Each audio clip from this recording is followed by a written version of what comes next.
pode ser melhor.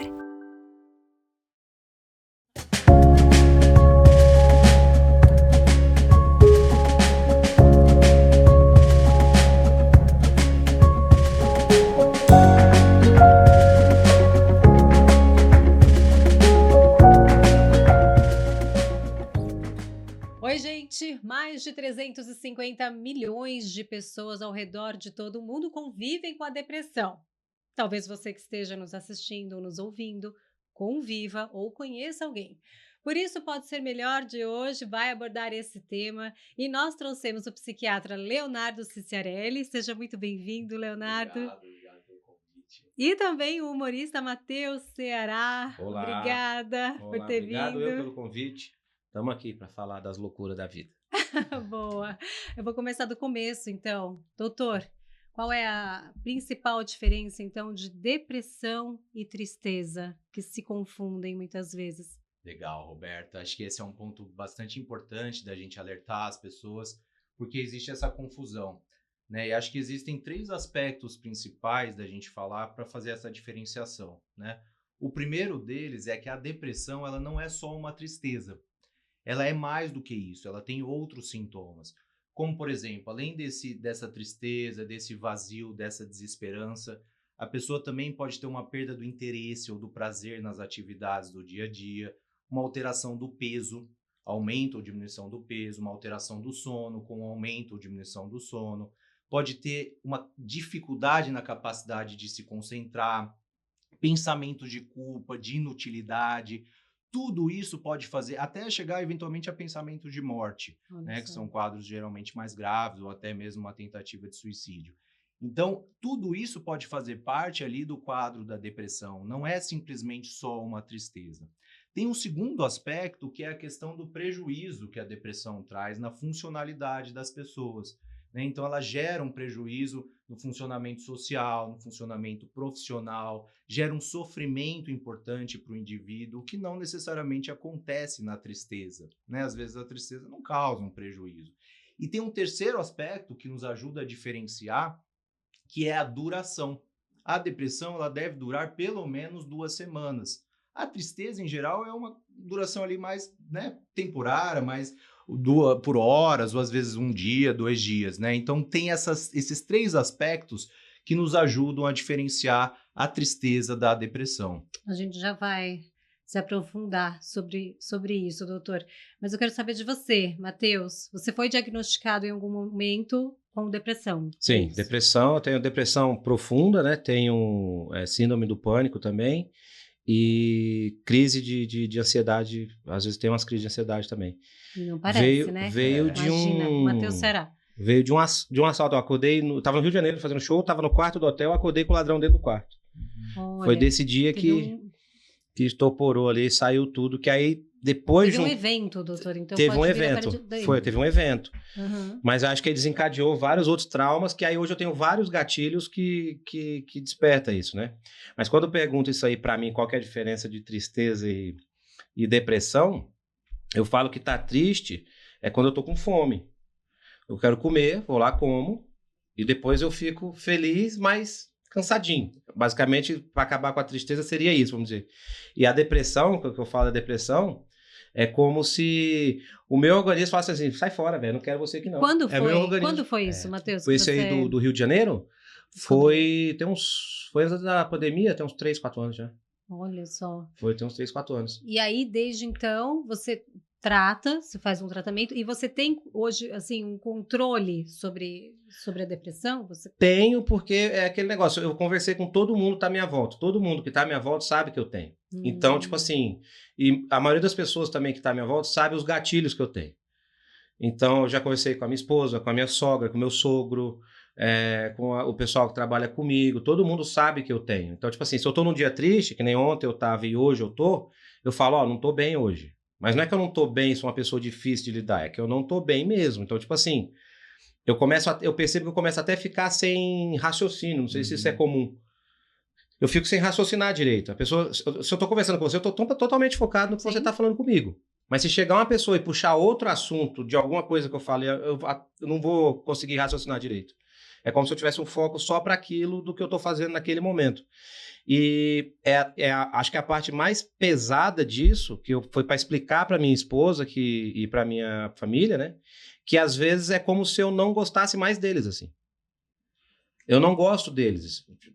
Porque quando você fala assim, você tá com depressão, mas olha pro sorriso da sua... A primeira coisa que a pessoa fala, quando você olhar pro sorriso da sua filha, você vai ver que isso é uma bobeira. Não, não é uma bobeira. Tem hora que eu olho para eles e eu falo, meu Deus, o que... É tipo assim, eu vivo em função da minha família. Mas é como se chegasse um bloqueio que você olha e fala assim, XPTO. Matheus, mas eu admiro tanto você falar abertamente disso, porque você não tem ideia o quantas pessoas você ajuda. Que também passam por isso, né? Porque para uma pessoa que... Eu acho que é aquilo que eu estava falando aqui. Todas as pessoas têm alguma doença psíquica, eu acho. Essa é a minha opinião. Algum problema, alguma coisa. Diferentes, né? E aí as pessoas acabam, nossa, mas olha só, o Matheus, ele tem uma vida, ele tem um trabalho, então eu também consigo, né? É isso, né, doutor? É exatamente isso que você falou, Matheus, é muito legal, porque assim, de verdade, exatamente isso. Em geral, existe uma tendência a falar com a pessoa, né? Mas olha, mas levanta da cama, né? Igual você falou, mas olha o sorriso. Mas, na verdade, a pessoa não tem culpa daquilo, é um transtorno mental, né? A depressão, o nome técnico, que é transtorno depressivo maior, é um transtorno mental, ela não tem uma culpabilização. Eu até costumo brincar, né? Quando você você perde um braço ou perde uma perna, né? Ninguém fica falando, e aí, vai, levanta, né? Vamos fazer as coisas, tal. Quer dizer, é a mesma coisa, é um transtorno, uma doença. As pessoas muitas vezes na mente? Tem também alterações neuroquímicas, né? Mas, na verdade, existe uma alteração a nível sistêmico. Olha só. Existe, às vezes, essa tendência de separar o cérebro do corpo, né? Mas o corpo, ele tá a todo momento interligado com o cérebro. Então, essas alterações que ocorrem na depressão são a nível sistêmico, de processos inflamatórios, estresse oxidativo, quer dizer, toda uma série de processos que ocorrem no corpo como um todo, né? E a pessoa, de fato, ela tá adoecida. As pessoas, elas precisam entender isso, porque muitas vezes tem essa tendência, mas olha lá, né? Mas, vamos... E às vezes a pessoa não consegue mesmo. Tanto que isso que ele fala da mente estar ligada ao corpo, quando eu fui fazer a minha última terapia, em um certo momento, foi passando, né, a terapia, ele perguntou, quanto tempo faz que você não sonha? Eu falei, porque eu sempre lembrava, né, que sonhava alguma coisa, sonhei com tal coisa, a gente sempre comenta no outro dia, né? Eu falei, faz muito tempo que eu não sonho com nada. Ele falou, então, isso já mostra um sinal que você está com a depressão bem, porque quando você não está com a mente sã, você não sonha, porque é como se você fosse diretor do seu próprio filme ali no cérebro. Você dirige, você atua, você faz tudo ali junto. Então, quando você não está são com isso, você não sonha. Olha só. Eu não sabia disso. Quando eu fui saber disso, eu falei, eu achei que só estava dormindo mal, que era meu sono profundo, que eu não tinha tal. E não é isso, tem a ver até com a sua mente. Às vezes pode acontecer pesadelos, eventualmente, em aqueles quadros espasmos. depressivos. É que quando eu tenho pesadelo hoje, eu já acordo com a crise. Eu tenho a crise dormindo. Sim, a crise. Essa semana passada até eu tive Eu acordei, sabe aquele susto que o pessoal tem que fala que é o... Ataque cardíaco, sim. Não, que você acorda, parece uma pessoa em cima de você, que o pessoal fala que é a mãe do corpo que sai, né? Sei lá como é que fala, é a alma do corpo, sai e volta. Sei. Mas quando eu acordo com isso, eu dormindo, eu já tô tendo a crise de ansiedade. Então, é um negócio tão fora de controle seu que eu tenho dormindo. Pode acontecer, são os ataques de pânico noturnos. Isso. Mas quando você vai dormir, o seu pensamento está acelerado? Ou você acha que você está relaxado? Como é que é? Ultimamente, não muito, porque eu defino o meu dia, né? Às vezes, por exemplo, eu vou viajar esse final de semana. Eu tenho shows esse final de semana no Paraná. Então, só hoje eu fui perguntar para minha sócia que horas é meu voo amanhã. Entendeu? Para poder, a partir do final do dia de hoje para a noite, me programar para amanhã. Antigamente eu queria saber que horas que era na segunda-feira, eu ficava a semana inteira pensando, putz, quinta tem um voo, quinta tem um voo, quinta tem um voo. Você ficava muito ansioso. Ficava muito ansioso. Então eu tenho os dias mais leves, vamos dizer assim. Isso tá certo? É bom ele fazer isso, tipo, perguntar, para não ficar pensando, ruminando muito. Pode ser uma estratégia, mas acho que o principal mesmo é realizar o tratamento, sim, que é o que ele já faz, né? Assim, realizar o tratamento correto, que envolve muitas vezes medicamentos, mas também envolve mudança de hábito, um estilo de vida saudável, né? Isso eu não tenho. Isso. E falando de ansiedade, que ele mencionou, todo depressivo é ansioso? Essa é uma questão interessante, né, Roberta? Porque, assim, essa inter-relação entre depressão e ansiedade é muito comum. Mas nem sempre ela é verdadeira, né? Mas é muito comum, por exemplo, uma pessoa muito ansiosa vir a desenvolver, se isso não for tratado adequadamente, um quadro depressivo posteriormente. Então é comum, às vezes, a pessoa ter os dois quadros quando chega pra gente. E até tem uma explicação para isso. Porque a pessoa, ela fica, quando ela está numa ansiedade patológica, uma ansiedade crônica, ela fica constantemente ali alerta, em hiperalerta, hipervigilante. É como se o corpo tivesse e o cérebro, né, a todo momento preparado para luta ou fuga. Isso, se não for tratado, vai chegar uma hora que vai gerar uma estafa, né? O corpo, o organismo sente, o cérebro sente isso, né? Então, isso pode levar a um quadro de depressão. Tem até uma explicação neurobiológica para isso, né? Que a gente, o que acontece no sentido do cérebro é que esse mecanismo hiperativado de luta ou fuga, né, da ansiedade crônica ali e patológica não tratada, ela a longo prazo leva a uma diminuição do hipocampo, que é uma área cerebral nossa que é responsável pelas memórias, pelas nossas emoções, e essa é uma alteração anatômica cerebral muito comum de estar presente na depressão. Então, existe até uma explicação neurobiológica para esta relação ali entre a depressão e a ansiedade. O quanto que a ansiedade pode levar à depressão, né? Se ela não for tratada, é claro. Então, a gente tem uma perguntinha no empurrãozinho da Ana Prado de Mogi das Cruzes. Vamos ver. Existe mais de um tipo de depressão? Legal. Uma boa pergunta, Ana. O que acontece é que sim, existem.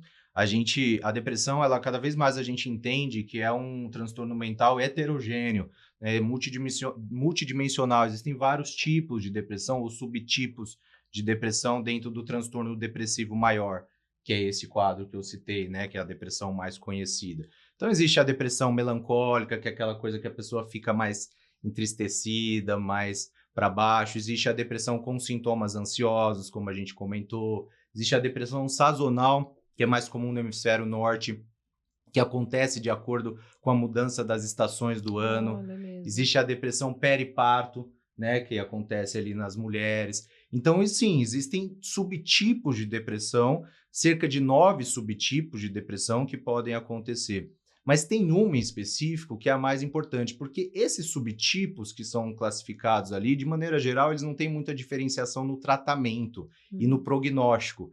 Mas tem um tipo de depressão que, na verdade, não está envolvida no transtorno depressivo maior, mas sim ligada ao quadro do transtorno afetivo bipolar, que é o que a gente chama de depressão bipolar, que é a depressão que acontece no quadro do transtorno afetivo bipolar.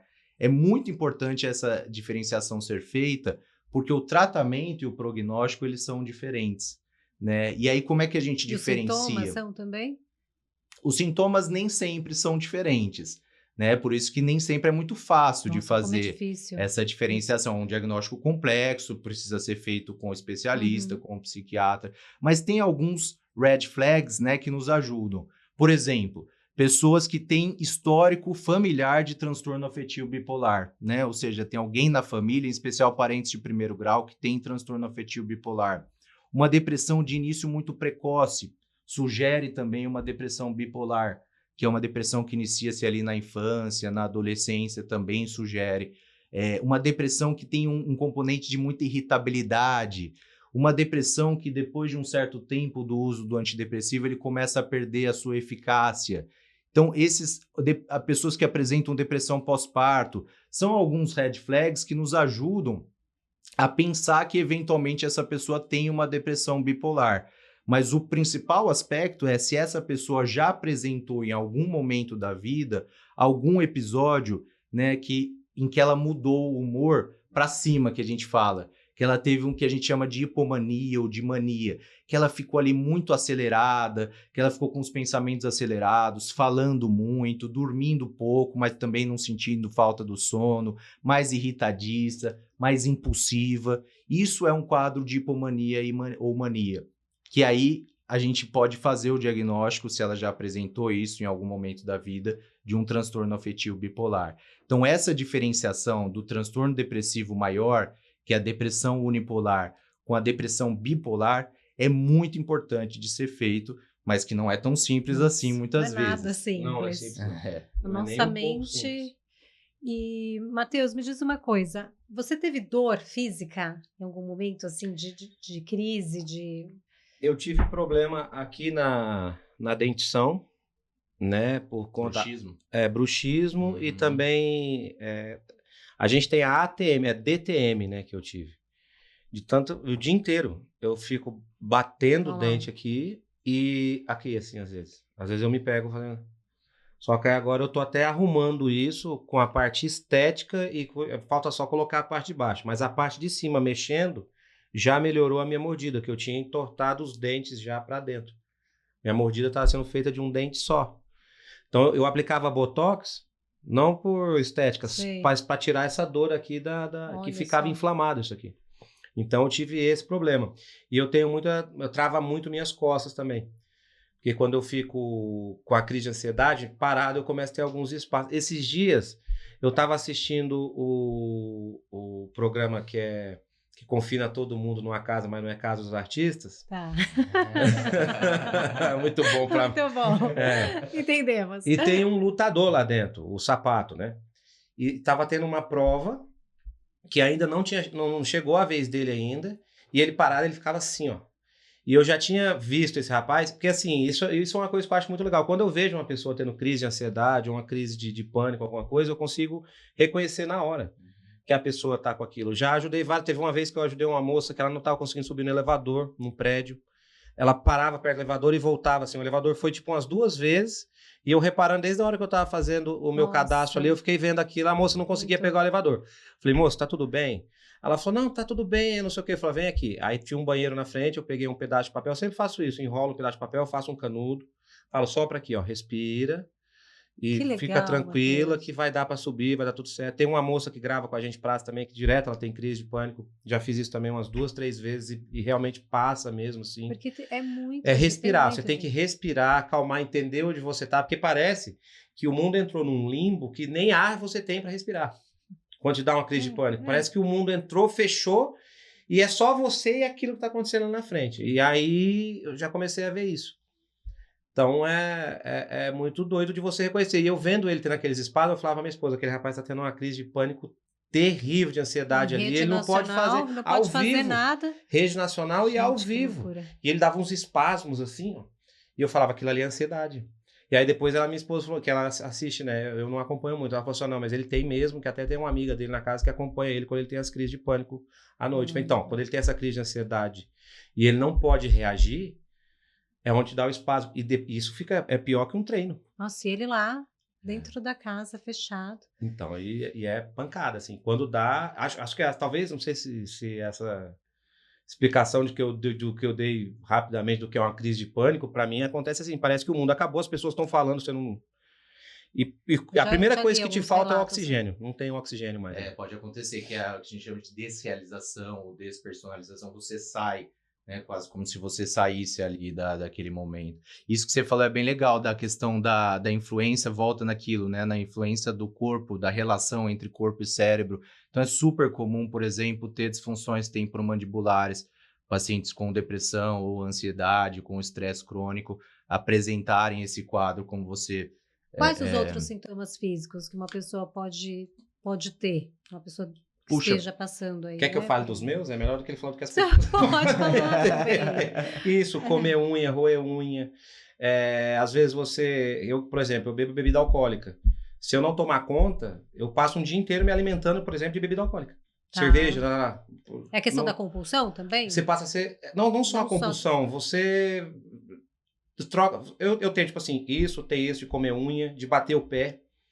Ficar batendo o pé que me incomoda, mas eu não consigo parar de bater o pé. Eu falo, começa a apertar minha perna, aí dói aqui atrás tudo.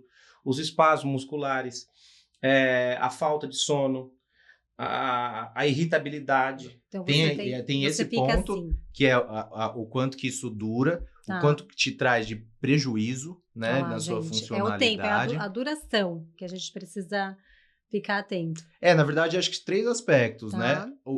A duração, o prejuízo que isso gera no seu funcionamento, né? Ou no funcionamento prévio que você tinha, e a desproporcionalidade, porque uma coisa é você ficar preocupado porque você vai ter uma prova, porque você vai ter alguma questão importante ali na sua vida. Agora, uma outra questão é você ficar preocupado porque você vai pegar um trânsito que você pega todo dia, né? Entrar Então, no elevador, que nem ou a entrar moça no não conseguia entrar elevador, no quer dizer, é elevador. uma coisa que não tem uma relação ali proporcional.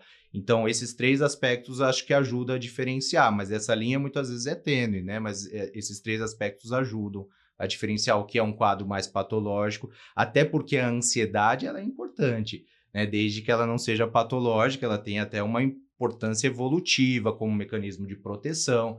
Agora, quando ela se torna desproporcional ou quando ela dura muito tempo, aí a gente já está diante de um quadro patológico. E o que eu acho legal, doutor e Roberto, é que quando você abre isso, como eu falo disso, esse dia eu estava numa mesa de reunião em Minas Gerais, e o cara falou assim, não, mas aí você fala amanhã, não sei o que, bicho, vamos falar hoje, porque eu sou ansioso pra caramba e tenho que resolver. Ele falou, mas o que? Eu falei, cara, que de vez em quando me dá umas crises de pânico, e você não tá entendendo. Se eu ficar, às vezes, te mandando mensagem o dia inteiro pra gente resolver um negócio que a gente pode resolver. Aí ele falou, putz, crise de pânico. Aí quando você fala, vem vários relatos, assim, sabe? Vários. Muita gente que Sim. às vezes eu nem conheço, ou que fala, tem um relato. Esse cara, por exemplo, aí parou a reunião para falar dos paniqueiros, né, que eu falo. Ele teve uma crise de pânico num voo indo para a China, que uma moça falou, o avião tá caindo. Só de falar. Na hora que falou, ele nunca tinha tido nada, ele falou. Ele falou que nunca tinha tido nada. Só que ela falou de um jeito e gritou de um jeito dentro do avião, que ele pegou aquele sentimento que ela tava, ele falou que ele sentia o resto do voo inteiro, o avião caindo, ele tava assim, Olha, e ele sentia o vento batendo na cara dele. E dentro do avião não tem vento, gente, é ar-condicionado. Então, tipo assim, esse é um relato, tipo assim, você passa a criar coisas mesmo, assim, você cria coisas, você fala, meu, de onde tá saindo isso da minha cabeça? De onde eu tô achando que tal pessoa tá me passando para trás? De onde eu tô achando que eu posso ser assassinado ou alguém pode me pegar aqui a qualquer momento? De onde sai isso? Você não sabe, é um pânico que te dá naquele momento que é assim você acha que o mesmo, doutor né? pode explicar melhor o porquê que a pessoa chega a reagir com aquilo que ela tá pensando, ela chega a sentir aquilo. Sim, e é interessante você, às vezes, separar, né, como você até falou, às vezes, quando vem alguns pensamentos ruins, né, alguns pensamentos até de morte, eventualmente, você separar, às vezes, isso como um outro lado da pessoa. A gente utiliza muito isso, às vezes, né? Eu, pelo menos, utilizo até dentro do psicodrama que eu trabalho. Você separa ali como se fosse um outro lado da pessoa, até para você entender que ali existe um lado saudável. Né? Tem também um outro lado saudável, e muitas vezes é com esse lado saudável que você precisa fazer o vínculo, porque tem um outro lado adoecido, né? Então você fazer essa separação como se fosse realmente um outro lado da pessoa, né? Ajuda a pessoa a entender o que está se passando com ela. E Doutor, muitas vezes explica um ajuda a pouquinho diminuir essa angústia. sobre o psicodrama para as pessoas que não conhecem. Então, o psicodrama é uma linha de psicoterapia que surgiu, foi criada em meados de 1920 por um médico romeno, Jacó Levi Moreno, né? E o Moreno, como ele é conhecido, ele começou a fazer intervenções em lugares públicos. Ele chamava alguém, falava para a pessoa contar a história dela, e aí encenava-se ali essa história. E ele começou a perceber que essas intervenções começavam ou tinham ali um poder terapêutico, não só para quem era quem tinha ali a história, né, quem estava envolvido na história, mas também para quem estava assistindo, até porque as pessoas muitas vezes compartilham experiências em comum, né? E a partir disso ele criou então o psicodrama, que é uma linha de psicoterapia que veio da dramatização, portanto surgiu do teatro da espontaneidade.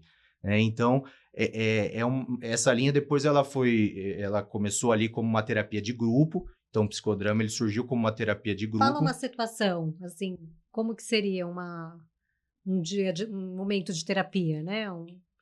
Então, aí depois, o que aconteceu com o psicodrama, posteriormente, é que também se desenvolveu as técnicas do psicodrama no Isso. atendimento individual, não só no grupo, que ainda existe, mas também tem essa possibilidade. Uma técnica, por exemplo, que a gente utiliza bastante é a técnica do espelho. Então, o paciente, ele assume um papel de observador. E eu, como terapeuta, assumo o papel dele para que ele, no papel de observador, possa ter alguns insights, né? Então, ele se observa um pouco através de coisas que ele falou, né? Eu repito, eventualmente, alguma coisa ali que ele falou, para Interessante. que ele possa ter insights a partir disso. Essa é uma das técnicas, mas existem outras que a É o gente se pode observar utilizar. mesmo, né? Que é muito É, difícil, eu acredito, né? muitas vezes a pessoa tem essa dificuldade, né? De entender algumas coisas que se passa com ela. E quando ela se coloca num papel de observador, ajuda bastante. Que é o gatilho, né? Que quando você não entende o que é, você tem esse gatilho Uhum. e você não sabe o que te deixou daquele jeito. Mas quando você começa, acho que talvez eu estivesse fazendo essa com você, eu iria começar a enxergar os meus gatilhos. Eu ia falar, doutor, eu fico muito nervoso, mas que situação que acontece? Ah, eu falei, a pessoa me falou tal coisa, eu respondi tal coisa. Você me falando isso, É. já foi um gatilho. A pessoa me falou uma coisa, eu tô sempre tentando absorver qual que foi o gatilho que me deixou daquele jeito. O processo do autoconhecimento, ele é fundamental. Se você não souber o que te deixa assim. Por exemplo, essa semana eu tô chateado comigo, vamos dizer assim, porque eu voltei de viagem na segunda-feira, eu cheguei em casa, eu fui almoçar com a minha esposa, depois fui buscar minha filha na escola, tinha trazido uns presentes para ela na viagem, tudo. Depois à noite eu fiz um churrasco, eu gosto de cozinhar, né? Fiz um churrasco para mim, para minha sogra, para minha sócia, para a esposa dela, tudo. Ficamos lá conversando até tipo 1 da manhã, tudo. Assim, fiquei assistindo série, eu gosto de assistir The Office, tava assistindo The Office, foi isso que ela disse, não sei o quê. Bem, deitei, acordei de madrugada tendo uma crise de pânico, e desde então eu tô, sabe, Ó, no é flow, assim assim. mesmo, né? Não sei te falar o que foi. Foi uma Nem volta pra sempre cá. fica. Eu acho que talvez eu tive um pico de euforia muito grande, que há dias eu não tinha, de estar com todo mundo, de conversar, tinha voltado de uma viagem. Não sei explicar o que foi que aconteceu aquilo. E aí eu tô nesse flow. Ontem eu tava bem pior que hoje. Ontem ainda tava bem pior que hoje. O Matheus tem consciência, né? Ele Uhum. tem, você tem muita consciência do seu momento. Eu acho Não, isso total consciência. impressionante. O que eu tô falando pra você agora não é nem pela questão da TV. Eu mostro as últimas mensagens que eu mandei pra minha esposa agora, vindo pra cá pro estúdio. Eu falei pra ela. Ela falou assim: e aí, tá melhor? Eu falei: não, tô bem. Ela falou: mas e o que. Eu falei: eu te entendo. Eu falei: mas o pior é eu ter que fazer as coisas desse jeito que eu tô. Entendeu? Porque, tipo assim, passa a ser um negócio. Não é que eu não quero estar aqui, não quero. Adoro, tá? Adoro falar, adoro Sim. conversar. Mas só que na hora que você fala: putz, eu tenho que fazer tal coisa. É nessa hora que eu acho que talvez seja o que você falou do prejuízo que você tem. Porque qualquer coisinha eu não viria aqui.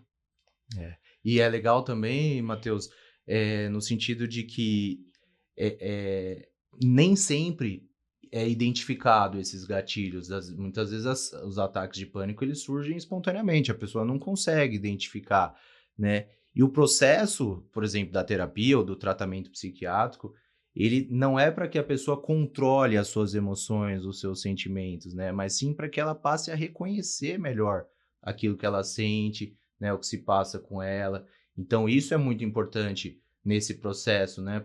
Como isso que você está falando, você já sabe muitas vezes o que está se passando com você. É claro que a ideia não é que você fique tendo ataques de pânico, né? Mas Lógico. você já reconhece muito mais as suas emoções, os seus sentimentos, a partir desses processos todos que você passou, inclusive ajuda outras pessoas, né? Como Sim, você porque falou. você passa a reconhecer aquilo que a É, pessoa está passando. E às vezes a própria pessoa não sabe que ela está passando aquilo por conta disso, entendeu? E eu vejo muito mais pessoas depressivas fugindo, não tendo consciência, do que tendo essa consciência que o Matheus tem. sim. Né? A pessoa deita na cama e fica. Se alguém não vai lá tirar essa pessoa não se levanta. O Mas Matheus se levanta.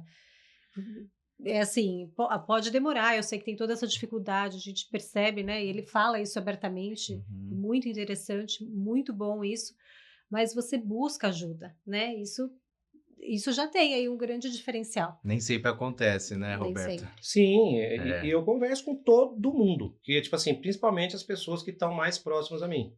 Porque Eu acho que a pior frase que você tem que falar com uma pessoa é quando você vai falar assim, eu sou uma pessoa difícil de lidar. Eu não sou difícil de lidar, eu tenho uma doença. Que essa doença me torna, às vezes, inacessível. Porque às vezes eu não quero falar com ninguém, eu não quero responder ninguém, eu não quero nada. Matheus, já teve algum dia que você falou, hoje eu não vou e não foi? Assim, Vários. trabalhar, não consigo, Vários. não... Já adiei muito show, já adiei Jura, muito trabalho, Matheus? já muito. Hoje, por exemplo, no ponto que eu tô hoje, qualquer coisinha, se alguém falar, mas eu beleza, tá, não vou. Entendeu? Muito Seria obrigada. Assim. Mas assim, isso é Matheus. tranquilamente. Mas só que assim, só que eu reconheço, sabe? Tipo assim, só que na maioria das vezes, quando eu chego nesse pico, que o último pico que eu tive, que eu adiei shows, quando eu chego e falo, puta, eu não quero ir fazer show, eu não quero sair de casa, eu não quero fazer tal coisa, eu já ligo pro meu médico e me interno. Tá vendo, gente? Eu me interno. Quem tá passando por isso, é isso que tem que fazer. Tem que ter uma pessoa de confiança, um médico de confiança e tá sempre em contato com ele, né? E nessa última internação foi legal porque a gente fez uma ressonância magnética. Eu tenho um cisto, eu falo que eu tenho um ovo do Homem-Aranha na cabeça. É cisto aracnoide, como é que chama? Aracnoide. Aracnoide. Também, para ajudar. Que é do lado direito aqui, assim. Então, tipo assim, ele tá bem pequeno, tudo, mas ele dá uma...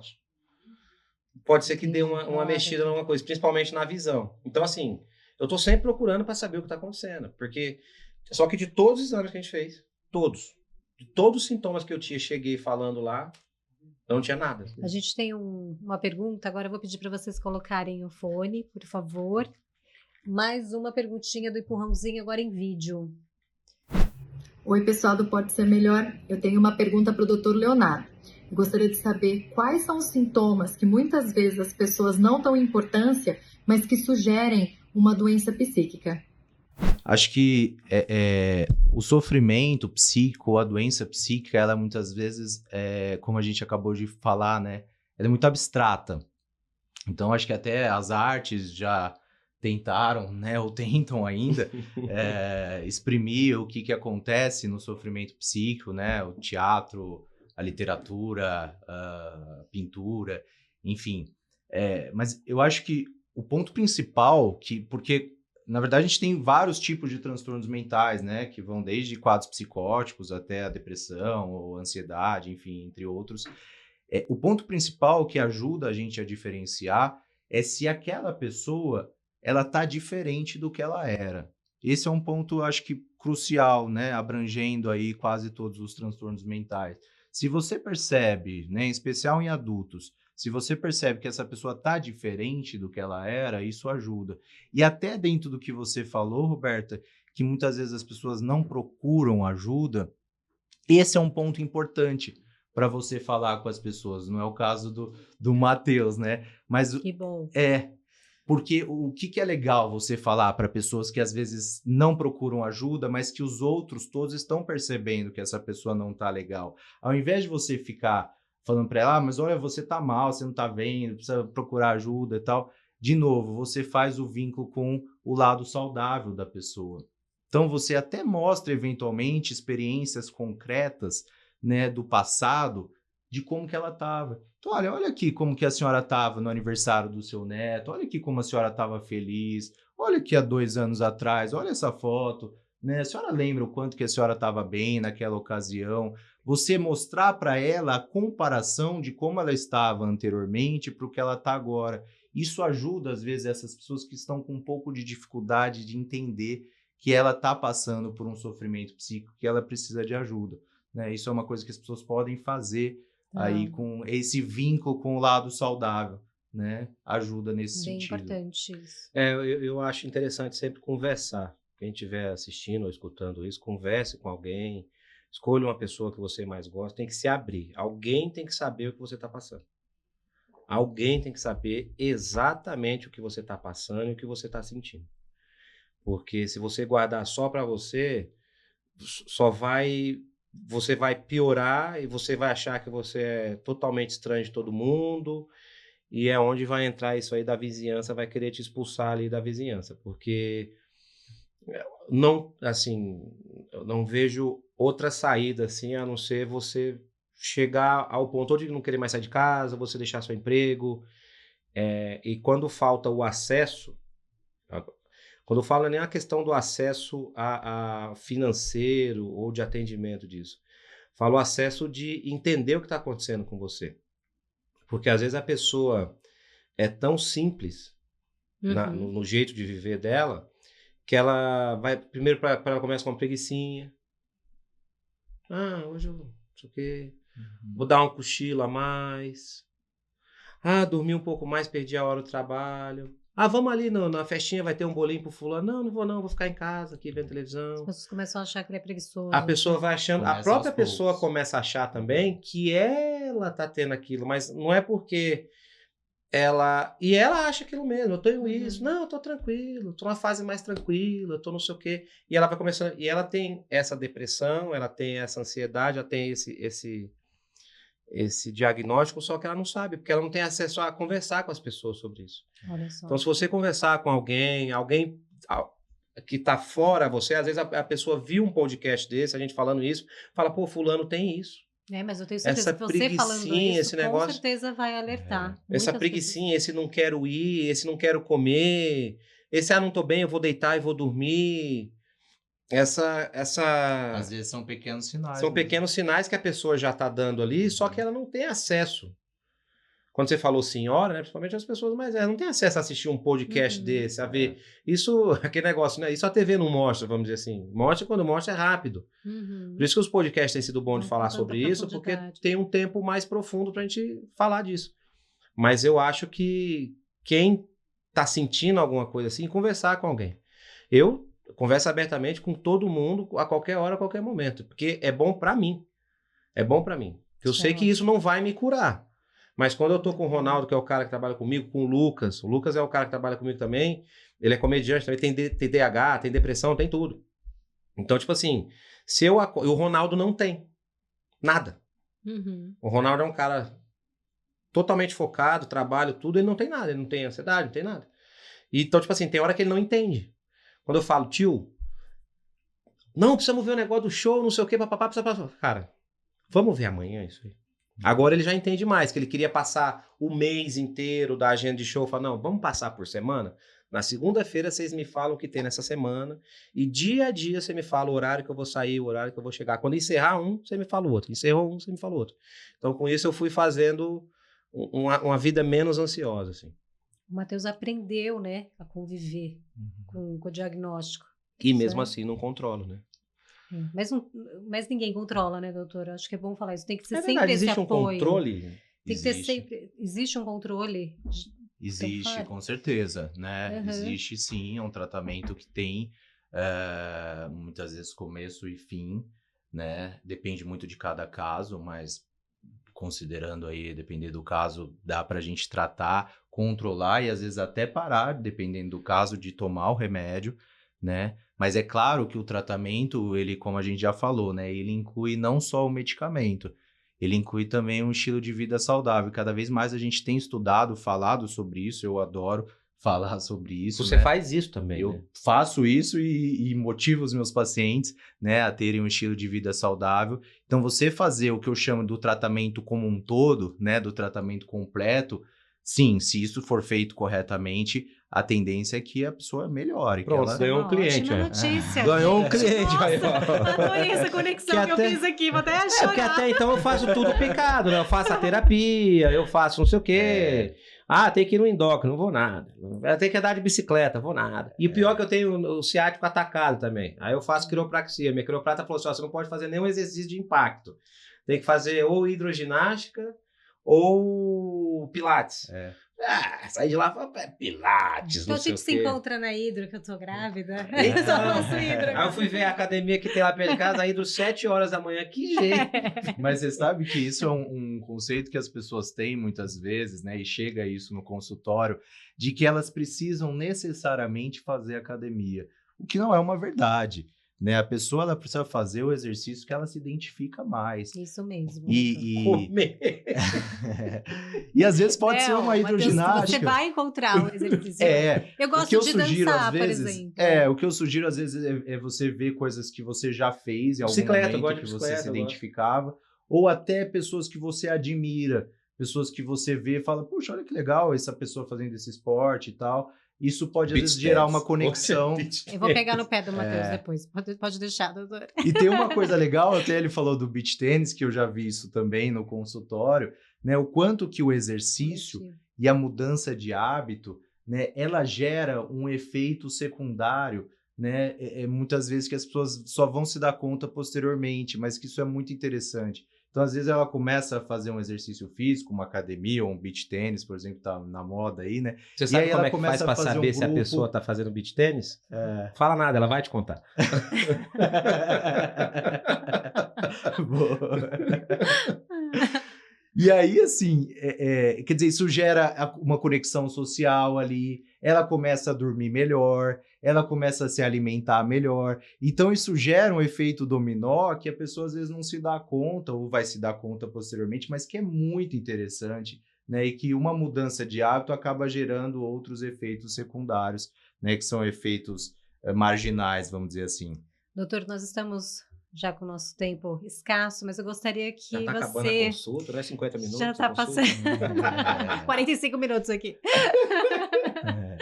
Eu gostaria que você fizesse aquele exercício de reflexão pela analogia do carro pra gente. Ah, legal.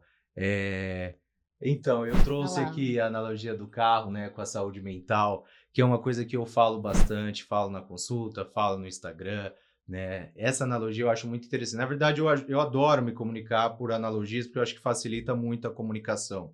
E acho que essa analogia tem muito a ver com o que a gente conversou aqui, né? Inclusive com o que o Matheus vivenciou, que é no sentido de que o carro, ou o que a gente faz com o carro, é o que a gente pode fazer com a nossa saúde mental. E isso ajuda as pessoas a entenderem. Ou seja, muitas vezes a gente leva ali o carro para lavar, para trocar o óleo, para calibrar o pneu, faz as revisões sistemáticas na concessionária. Tudo isso são intervenções preventivas, né? E são intervenções fundamentais a gente fazer do ponto de vista da saúde mental. Como a gente falou, o exercício, o sono regular, uma alimentação adequada, né? O manejo de um controle de estresse, tudo isso são estratégias que é importante que o paciente, né, que as pessoas façam do ponto de vista preventivo, senão assim como para. se faz com o carro, exatamente. Né? E tem um outro elemento dessa analogia, além do elemento da prevenção, que é o elemento do reconhecimento. Né? O carro ele tem ali mecanismos que permitem, né, que acionam, acendem as luzes, que dizem que deu problema, né? Tá precisando mexer em alguma coisa, então precisa reabastecer o combustível, precisa levar no mecânico, fundir o motor, alguma coisa, né? Muito ele tem bacana esses essa mecanismos analogia mesmo. do reconhecimento, que são os mecanismos importantes, que foi até o que o Matheus falou, né? Puxa, vi que a coisa não estava legal, né? Que é importante as pessoas reconhecerem. Quando acender uma luz, né? Uma luz amarela, geralmente, né? As luzes do carro, acender uma luz amarela ali, ou até a vermelha, o ideal é que chegue na amarela, né? Procure uma ajuda especializada, procure um mecânico dentro dessa analogia, né? Que é o psiquiatra e o psicólogo. Então, é fundamental procurar uma ajuda quando o carro não está indo legal ali, quando está acendendo uma luz amarela. Então, eu acho que essa analogia ajuda nesses dois pontos, tanto da prevenção quanto do reconhecimento do adoecimento, né? Muito que as pessoas bom. muitas vezes têm essa dificuldade. Eu acho que essa conversa ajudou muito nesse sentido, até através da experiência aí do Matheus, né? De reconhecer que você já passou, ou ainda passa, né? Eu ainda passo. Vou Exatamente. trocar um WhatsApp E aí sabe depois quando- pra conversar com você depois aí. Eu gostaria muito de agradecer vocês dois, principalmente você, Matheus. Eu sei que não estava muito bem, veio aqui. Não, eu venho. Né? Não tá Expôs. bem é a questão de... Ainda mais pelo papo, como foi bom pra mim. Então, e para muita gente, né? Bom, todo mundo já sabe onde te achar, né? No seu Instagram. O meu Instagram é Matheus Ceará, Facebook é Matheus Ceará, tá tudo lá. E conte com a gente. Conte Se comigo também, precisar. precisar, estamos aqui para falar de tudo. Tem um monte de história aí, de bariátrica também. Né? Daqui a pouco Tem eu vou isso também, a trocar bariátrica também, depois da bariátrica não deu mudou nem muita tempo coisa. da bariátrica. Tem muita Vai ficar coisa. para um outro papo. Obrigada, doutor. Deixa seus contatos também para as pessoas te acharem. Obrigado, Roberta. O meu Instagram é Isso. Descomplicando a Psiquiatria. É um projeto que eu tenho aí para descomplicar mesmo todos esses transtornos mentais que muitas vezes são estigmatizados, e o nosso objetivo é cada vez mais tirar esse estigma. Que Eu vai agradeço meter como cliente. Eu disse meter. Então agora tem a hora da foto, gente. É ali, ó.